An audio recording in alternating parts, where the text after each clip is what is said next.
Hi friends, ഇന്നത്തെ വീഡിയോയിൽ പറയുന്നത് ലൂക്കായുടെ സുവിശേഷം 9-ാം അധ്യായത്തിലെ ചോദ്യോത്തരങ്ങളാണ്. ഈ അധ്യായത്തിൽ മൊത്തം 62 വാക്യങ്ങളുണ്ട്. യേശു അപ്പസ്തോലന്മാരെ അയക്കുന്നത്, ഹെറോദോസിന്റെ ഉത്കണ്ഠ, 5 അപ്പവും 2 മീനും വർദ്ധിപ്പിക്കുന്നത്, പത്രോസിന്റെ വിശ്വാസ പ്രഖ്യാപനം, പീഡാനുഭവവും ഉത്ഥാനവും 1ഉം 2ഉം പ്രവചനങ്ങള്, യേശുവിന്റെ രൂപാന്തരീകരണം, യേശു പിശാച് ബാധിച്ച ബാലനെ സുഖപ്പെടുത്തുന്നത്, ആരാണ് വലിയവൻ, നിങ്ങൾക്ക് എതിരില്ലാത്തവൻ നിങ്ങളുടെ ഭാഗത്താണ്, സമറിയക്കാരുടെ തിരസ്കാരം, ശിഷ്യത്വം അവകാശപ്പെടുന്ന ത്യാഗങ്ങൾ എന്നിവയാണ് ഈ അധ്യായത്തിൽ പറഞ്ഞിരിക്കുന്നത്. ഇനി നമുക്ക് ചോദ്യോത്തരങ്ങളിലേക്ക് കടക്കാം. ഒന്നാമത്തെ ചോദ്യം പൂരിപ്പിക്കുക. അവൻ 12 പേരെയും വിളിച്ച് ഡാഷിന്റെ മേൽ അവർക്ക് അധികാരവും ശക്തിയും കൊടുത്തു, അതോടൊപ്പം രോഗങ്ങൾ സുഖപ്പെടുത്താനും സകല പിശാചുക്കളുടെയും മേൽ. രണ്ടാമത്തെ ചോദ്യം, യേശു എന്തിനൊക്കെ വേണ്ടിയാണ് 12 പേരെ അയച്ചത്? ദൈവരാജ്യം പ്രസംഗിക്കാനും രോഗികളെ സുഖപ്പെടുത്താനും. മൂന്നാമത്തെ ചോദ്യം, യാത്രയ്ക്ക് പോകുമ്പോൾ എന്തൊക്കെ എടുക്കരുത് എന്നാണ് യേശു 12 പേരോടും പറഞ്ഞത്? വടിയോ സഞ്ചിയോ അപ്പമോ പണമോ ഒന്നും എടുക്കരുത് എന്ന്. നാലാമത്തെ ചോദ്യം, യാത്രയ്ക്ക് പോകുമ്പോൾ എന്ത് രണ്ടുണ്ടായിരിക്കരുത് എന്നാണ് യേശു 12 പേരോടും പറഞ്ഞത്? 2 ഉടുപ്പ് ഉണ്ടായിരിക്കരുത് എന്ന്. അഞ്ചാമത്തെ ചോദ്യം, അപ്പസ്തോലന്മാരെ സ്വീകരിക്കാതിരിക്കുന്നവരുടെ പട്ടണത്തിൽ നിന്ന് പോകുമ്പോൾ അവർക്കെതിരെ സാക്ഷ്യത്തിനായി എന്ത് ചെയ്യാനാണ് യേശു അവരോട് പറഞ്ഞത്? നിങ്ങളുടെ കാലിലെ പൊടി തട്ടിക്കളയുവാൻ. ആറാമത്തെ ചോദ്യം, 12 പേരും ഗ്രാമങ്ങൾ തോറും ചുറ്റി സഞ്ചരിച്ച് എന്തൊക്കെയാണ് ചെയ്തത്? സുവിശേഷം പ്രസംഗിക്കുകയും എല്ലായിടത്തും രോഗശാന്തി നൽകുകയും ചെയ്തു. ഏഴാമത്തെ ചോദ്യം, 9-7 വാക്യമനുസരിച്ച് സംഭവിച്ചതെല്ലാം കേട്ട് ഏത് രാജാവാണ് പരിഭ്രാന്തനായത്? ഹെറോദേസ്. എട്ടാമത്തെ ചോദ്യം, യേശു ആരാണ് എന്നാണ് ജനങ്ങൾ പറഞ്ഞത്? യോഹന്നാൻ, ഏലിയ, പണ്ടത്തെ പ്രവാചകന്മാരിൽ ഒരുവൻ. ഒമ്പതാമത്തെ ചോദ്യം, ഞാൻ യോഹന്നാനെ ശിരച്ഛേദം ചെയ്തു, പിന്നെ ആരെക്കുറിച്ചാണ് ഞാൻ ഈ കാര്യങ്ങൾ കേൾക്കുന്നത്? ആരുടെ വാക്കുകളാണിത്? ഹെറോദേസിന്റെ. പത്താമത്തെ ചോദ്യം, മടങ്ങി വന്ന അപ്പസ്തോലന്മാരെ യേശു എങ്ങോട്ടാണ് കൂട്ടിക്കൊണ്ടുപോയത്? ബെത്സൈദ എന്ന പട്ടണത്തിലേക്ക്. 11ാമത്തെ ചോദ്യം, ബെത്സൈദ എന്ന പട്ടണത്തിലേക്ക് യേശുവിൻ്റെ പിന്നാലെ ചെന്ന ജനങ്ങളെ സ്വീകരിച്ച് യേശു എന്താണ് ചെയ്തത്? ദൈവരാജ്യത്തെപ്പറ്റി അവരോട് പ്രസംഗിക്കുകയും രോഗശാന്തി ആവശ്യമായിരുന്നവരെ സുഖപ്പെടുത്തുകയും ചെയ്തു. 12ാമത്തെ ചോദ്യം, എപ്പോഴാണ് 12 പേരും യേശുവിൻ്റെ അടുത്തു വന്ന്, നാം വിജനപ്രദേശത്തായതുകൊണ്ട് ഗ്രാമങ്ങളിലും നാട്ടിൻപുറങ്ങളിലും പോയി താമസിക്കുന്നതിനും ഭക്ഷണ സാധനങ്ങൾ വാങ്ങുന്നതിനും ജനങ്ങളെ പറഞ്ഞയക്കുക എന്ന് പറഞ്ഞത്? പകൽ അസ്തമിച്ചു തുടങ്ങിയപ്പോൾ. 13ാമത്തെ ചോദ്യം, പകൽ അസ്തമിച്ചു തുടങ്ങിയപ്പോൾ ആരാണ് യേശുവിൻ്റെ അടുത്തു വന്ന്, നാം വിജനപ്രദേശത്തായതുകൊണ്ട് ഗ്രാമങ്ങളിലും നാട്ടിൻപുറങ്ങളിലും പോയി താമസിക്കുന്നതിനും ഭക്ഷണ സാധനങ്ങൾ വാങ്ങുന്നതിനും ജനങ്ങളെ പറഞ്ഞയക്കുക എന്ന് പറഞ്ഞത്? 12 പേരും. 14ാമത്തെ ചോദ്യം, പകൽ അസ്തമിച്ചു തുടങ്ങിയപ്പോൾ 12 പേരും യേശുവിൻ്റെ അടുത്ത് വന്ന്, നാം വിജനപ്രദേശത്തായതുകൊണ്ട് എന്തിനൊക്കെ വേണ്ടി ജനങ്ങളെ പറഞ്ഞയക്കുക എന്നാണ് പറഞ്ഞത്? ഗ്രാമങ്ങളിലും നാട്ടിൻപുറങ്ങളിലും പോയി താമസിക്കുന്നതിനും ഭക്ഷണ സാധനങ്ങൾ വാങ്ങുന്നതിനും. 15ാമത്തെ ചോദ്യം, നിങ്ങൾ അവർക്ക് ഭക്ഷണം കൊടുക്കുവിൻ എന്ന് പറഞ്ഞ യേശുവിനോട് ശിഷ്യന്മാർ അവരുടെ പക്കൽ എന്തുണ്ട് എന്നാണ് പറഞ്ഞത്? 5 അപ്പവും 2 മത്സ്യവും. 16ാമത്തെ ചോദ്യം, യേശു ബെത്സൈദ എന്ന പട്ടണത്തിൽ വെച്ച് അപ്പം വർദ്ധിപ്പിച്ചപ്പോൾ ഏകദേശം എത്ര പുരുഷന്മാർ ഉണ്ടായിരുന്നു അവിടെ? 5000 പുരുഷന്മാർ. 17ാമത്തെ ചോദ്യം, എത്ര വീതം പന്തികളായി ജനങ്ങളെ ഇരുത്തുവിൻ എന്നാണ് യേശു ശിഷ്യന്മാരോട് പറഞ്ഞത്? 50 വീതം. 18ാമത്തെ ചോദ്യം, ജനങ്ങളെ എല്ലാവരെയും ശിഷ്യന്മാർ ഇരുത്തിയപ്പോൾ യേശു എന്തെടുത്താണ് ആശീർവദിച്ച് മുറിച്ച് ജനങ്ങൾക്ക് വിളമ്പാനായി ശിഷ്യന്മാരെ ഏൽപ്പിച്ചത്? 5 അപ്പവും 2 മീനും. 19 ചോദ്യം. ബാക്കി വന്ന കഷ്ണങ്ങൾ എത്ര കുട്ട നിറയെയാണ് അവർ ശേഖരിച്ചത്? 12 കുട്ട നിറയെ. 20 ചോദ്യം. ഞാൻ ആരാണെന്നാണ് ജനങ്ങൾ പറയുന്നത് എന്ന് യേശു ശിഷ്യന്മാരോട് ചോദിച്ചത് എപ്പോൾ? ഒരിക്കൽ യേശു തനിയെ പ്രാർത്ഥിക്കുകയായിരുന്നു. ശിഷ്യന്മാരും അവൻ്റെ കൂടെ ഉണ്ടായിരുന്നു. അപ്പോൾ. 21 ചോദ്യം. യേശു ആരാണെന്നാണ് ജനങ്ങൾ പറയുന്നത് എന്നാണ് ശിഷ്യന്മാർ പറഞ്ഞത്? ഏലിയ എന്നും സ്നാപക യോഹന്നാൻ എന്നും പൂർവപ്രവാചകന്മാരിൽ ഒരാൾ ഉയർത്തിരിക്കുന്നു എന്നും. 22 ചോദ്യം. ഞാൻ ആരാണെന്നാണ് നിങ്ങൾ പറയുന്നത് എന്ന് യേശു ശിഷ്യന്മാരോട് ചോദിച്ചപ്പോൾ ഉത്തരം പറഞ്ഞത് ആര്? പത്രോസ്. 23 ചോദ്യം. യേശു ആരാണെന്നാണ് പത്രോസ് പറഞ്ഞത്? നീ ദൈവത്തിൻ്റെ ക്രിസ്തുവാണ്. 24 ചോദ്യം.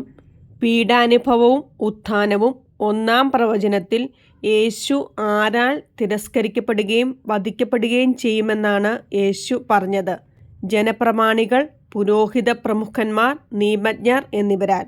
25 ചോദ്യം. ആരെങ്കിലും എന്നെ അനുഗമിക്കാൻ ആഗ്രഹിക്കുന്നെങ്കിൽ അവൻ എന്തു ചെയ്യട്ടെ എന്നാണ് യേശു പറഞ്ഞത്? തന്നെ പരിത്യജിച്ച് അനുദിനം തൻ്റെ കുരിശുമെടുത്തുകൊണ്ട് എന്നെ അനുഗമിക്കട്ടെ എന്ന്. 26 ചോദ്യം. പൂരിപ്പിക്കുക. സ്വന്തം ജീവൻ രക്ഷിക്കാൻ ആഗ്രഹിക്കുന്നവൻ അത് ഡാഷ് നഷ്ടപ്പെടുത്തും. 27 ചോദ്യം. പൂരിപ്പിക്കുക. എന്നെപ്രതി സ്വജീവൻ നഷ്ടപ്പെടുത്തുന്നവൻ അതിനെ ഡാഷ് രക്ഷിക്കും. 28 ചോദ്യം. ഒരുവൻ ലോകം മുഴുവൻ നേടിയാലും എന്ത് ചെയ്താൽ അവൻ എന്തു പ്രയോജനം എന്നാണ് പറഞ്ഞിരിക്കുന്നത്? തന്നെ നഷ്ടപ്പെടുത്തുകയോ നശിപ്പിക്കുകയോ ചെയ്താൽ. 29 ചോദ്യം. ഒരുവൻ എന്നെക്കുറിച്ചോ എൻ്റെ വചനങ്ങളെക്കുറിച്ചോ ലജ്ജിച്ചാൽ അവനെക്കുറിച്ച് ആര് ലജ്ജിക്കും എന്നാണ് പറഞ്ഞിരിക്കുന്നത്? മനുഷ്യപുത്രൻ. 30 ചോദ്യം. ഒരുവൻ എന്നെക്കുറിച്ചോ എൻ്റെ വചനങ്ങളെക്കുറിച്ചോ ലജ്ജിച്ചാൽ അവനെക്കുറിച്ച് മനുഷ്യപുത്രനും എപ്പോൾ ലജ്ജിക്കും എന്നാണ് പറഞ്ഞിരിക്കുന്നത്? തൻ്റെയും പിതാവിൻ്റെയും വിശുദ്ധ ദൂതന്മാരുടെയും മഹത്വത്തിൽ വരുമ്പോൾ. 31 ചോദ്യം. ഒരുവൻ എന്തൊക്കെ ചെയ്താൽ അവനെക്കുറിച്ച് മനുഷ്യപുത്രനും തൻ്റെയും പിതാവിൻ്റെയും വിശുദ്ധ ദൂതന്മാരുടെയും മഹത്വത്തിൽ വരുമ്പോൾ ലജ്ജിക്കും എന്നാണ് പറഞ്ഞിരിക്കുന്നത്? ഒരുവൻ എന്നെക്കുറിച്ചോ എൻ്റെ വചനങ്ങളെക്കുറിച്ചോ ലജ്ജിച്ചാൽ. 32 ചോദ്യം. 9:27 വാക്യമനുസരിച്ച് എന്ത് കാണുന്നതിന് മുമ്പ് മരിക്കുകയില്ലാത്ത ചിലർ ഈ നിൽക്കുന്നവരുടെ ഇടയിലുണ്ട് എന്ന് സത്യമായി ഞാൻ നിങ്ങളോട് പറയുന്നു എന്നാണ് യേശു പറഞ്ഞത്? ദൈവരാജ്യം. 33 ചോദ്യം. 9:28 വാക്യമനുസരിച്ച് യേശു ആരെ കൂട്ടിയാണ് മലയിലേക്ക് പ്രാർത്ഥിക്കാൻ കയറിപ്പോയത്? പത്രോസ്, യാക്കോബ്, യോഹന്നാൻ എന്നിവരെ കൂട്ടി. 34 ചോദ്യം. എത്ര ദിവസം കഴിഞ്ഞാണ് യേശു പത്രോസ്, യാക്കോബ്, യോഹന്നാൻ എന്നിവരെ കൂട്ടി മലയിലേക്ക് പ്രാർത്ഥിക്കാൻ കയറിപ്പോയത്? ഏകദേശം 8 ദിവസങ്ങൾ കഴിഞ്ഞ്. 35 ചോദ്യം. മലയിൽ പ്രാർത്ഥിച്ചുകൊണ്ടിരുന്നപ്പോൾ യേശുവിന് എന്തൊക്കെ മാറ്റമാണ് സംഭവിച്ചത്? യേശുവിൻ്റെ മുഖഭാവം മാറി, വസ്ത്രം വെണ്മയോടെ ശോഭിച്ചു. 36 ചോദ്യം. യേശു മലയിൽ പ്രാർത്ഥിച്ചുകൊണ്ടിരുന്നപ്പോൾ ആരൊക്കെയാണ് യേശുവിനോട് സംസാരിച്ചത്? മോശയും ഏലിയായും. 37 ചോദ്യം.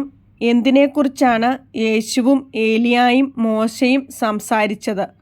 അടുത്തു തന്നെ ജെറുസലേമിൽ പൂർത്തിയാകേണ്ട യേശുവിൻ്റെ കടന്നുപോകലിനെക്കുറിച്ച്. 38 ചോദ്യം. നിദ്രാവിവശരായിരുന്നിട്ടും പത്രോസും കൂടെയുള്ളവരും ഉണർന്നിരുന്ന് എന്താണ് ദർശിച്ചത്? യേശുവിൻ്റെ മഹത്വം. 39 ചോദ്യം. പത്രോസ് യേശുവിനോട് എന്തുണ്ടാക്കാം എന്നാണ് പറഞ്ഞത്? 3 കൂടാരങ്ങൾ. 40 ചോദ്യം.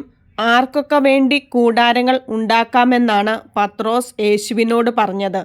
യേശുവിനും മോശയ്ക്കും ഏലിയായ്ക്കും. 41 ചോദ്യം. ഗുരു, നാം ഇവിടെ ആയിരിക്കുന്നത് നല്ലതാണ്. ഞങ്ങൾ 3 കൂടാരങ്ങൾ ഉണ്ടാക്കാം. 1 നിനക്ക്, 1 മോശയ്ക്ക്, 1 ഏലിയായ്ക്ക് എന്ന് പത്രോസ് പറയുമ്പോൾ എന്താണ് അവരെ ആവരണം ചെയ്തത്? ഒരു മേഘം. 42 ചോദ്യം. അവരെ ആവരണം ചെയ്ത മേഘത്തിൽ നിന്ന് കേട്ട സ്വരമെന്ത്? ഇവൻ എൻ്റെ പുത്രൻ, എൻ്റെ തിരഞ്ഞെടുക്കപ്പെട്ടവൻ, ഇവൻ്റെ വാക്ക് ശ്രവിക്കുവിൻ. 43 ചോദ്യം. യേശു പത്രോസ്, യാക്കോബ്, യോഹന്നാൻ എന്നിവരോടൊപ്പം മലയിൽ നിന്നിറങ്ങി വന്നപ്പോൾ ആരാണ് യേശുവിൻ്റെ അടുത്ത് വന്നത്? വലിയ ഒരു ജനക്കൂട്ടം. 44 ചോദ്യം. എൻ്റെ മകനെ കടാക്ഷിക്കണമെന്ന് നിന്നോട് ഞാൻ അപേക്ഷിക്കുന്നു. ആരാണ് യേശുവിനോട് ഇങ്ങനെ പറഞ്ഞത്? ജനക്കൂട്ടത്തിൽ നിന്ന് ഒരുവൻ. 45 ചോദ്യം. അശുദ്ധാത്മാവ് പിടികൂടുമ്പോൾ ബാലൻ എന്തു ചെയ്യുന്നു എന്നാണ് പിതാവ് പറഞ്ഞത്? അപ്പോൾ അവൻ പെട്ടെന്ന് നിലവിളിക്കുന്നു. 46 ചോദ്യം. എപ്പോൾ വരെ അശുദ്ധാത്മാവ് ബാലനെ ഞെരുക്കി പീഡിപ്പിക്കുകയും പരിക്കേൽപ്പിക്കുകയും ചെയ്യുന്നു എന്നാണ് പിതാവ് പറഞ്ഞത്?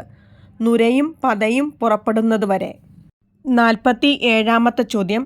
അശുദ്ധാത്മാവിനെ പുറത്താക്കാൻ പിശാച് ബാധിച്ച ബാലൻ്റെ പിതാവ് ആരോടാണ് ആദ്യം അപേക്ഷിച്ചത്? ശിഷ്യന്മാരോട്. 48 ചോദ്യം.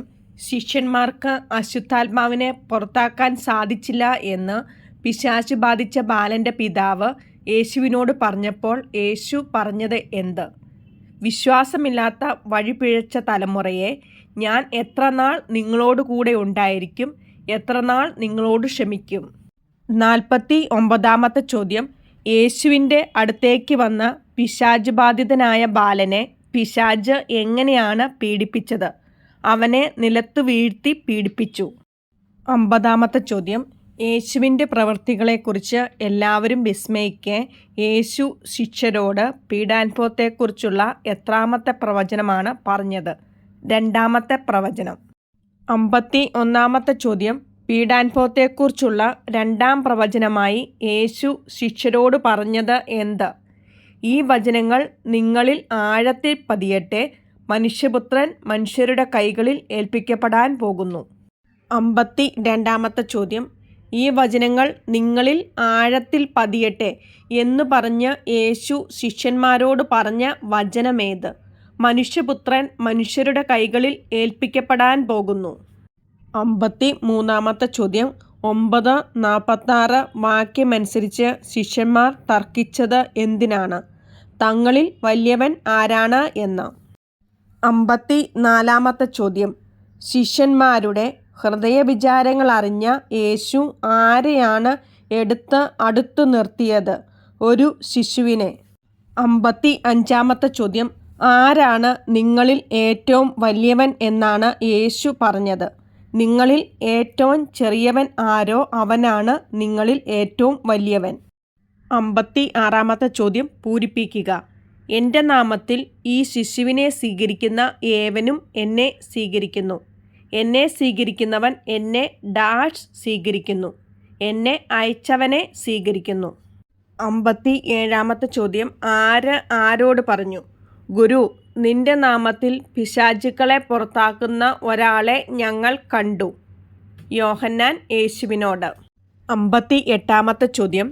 എന്തുകൊണ്ട് യേശുവിൻ്റെ നാമത്തിൽ പിശാചുക്കളെ പുറത്താക്കുന്ന ഒരാളെ ഞങ്ങൾ തടഞ്ഞു എന്നാണ് യോഹന്നാൻ പറഞ്ഞത്? ഞങ്ങളോടൊപ്പം നിന്നെ അനുഗമിക്കാത്തതുകൊണ്ട്. 59 ചോദ്യം. യേശുവിൻ്റെ നാമത്തിൽ പിശാചുക്കളെ പുറത്താക്കുന്നവനെ തടയേണ്ട എന്ന് യേശു പറയാനുള്ള കാരണമെന്ത്? നിങ്ങൾക്ക് എതിരല്ലാത്തവൻ നിങ്ങളുടെ ഭാഗത്താണ്, അതുകൊണ്ട്. 60 ചോദ്യം.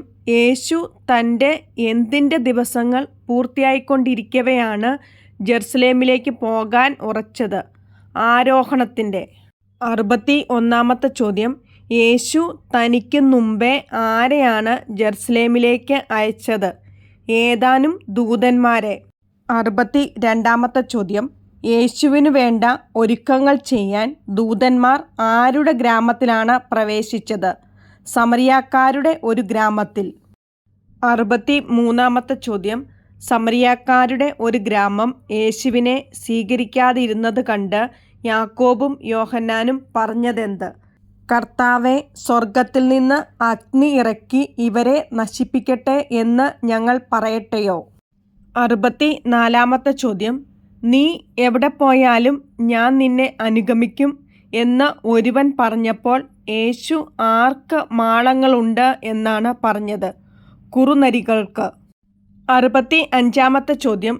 നീ എവിടെ പോയാലും ഞാൻ നിന്നെ അനുഗമിക്കും എന്ന് ഒരുവൻ പറഞ്ഞപ്പോൾ യേശു ആർക്ക് കൂടുകളുണ്ട് എന്നാണ് പറഞ്ഞത്?